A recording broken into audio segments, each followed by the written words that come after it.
വയനാട് ദുരന്തത്തിൽ അനാഥരായ കുട്ടികളെ ദത്തെടുക്കുന്നതിന് വേണ്ടി ഒരുപാട് മനുഷ്യസ്നേഹികളാണ് മുന്നോട്ട് വന്നത്. കഴിഞ്ഞ 2-3 ദിവസമായി അവർ സോഷ്യൽ മീഡിയയിൽ നിറഞ്ഞു നിൽക്കുകയാണ്.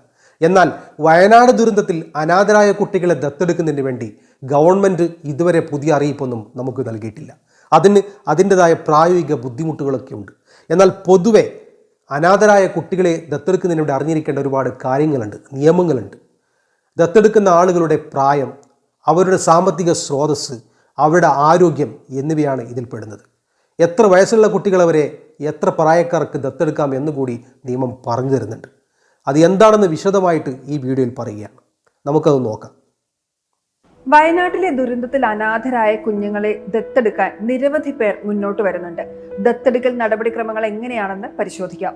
ദത്തെടുക്കാൻ ആഗ്രഹിക്കുന്നവർ ആദ്യം ചെയ്യേണ്ടത് സെൻട്രൽ അഡോപ്ഷൻ റിസോഴ്സ് അതോറിറ്റി അഥവാ ക്യാരയുടെ വെബ്സൈറ്റിൽ രജിസ്റ്റർ ചെയ്യണം.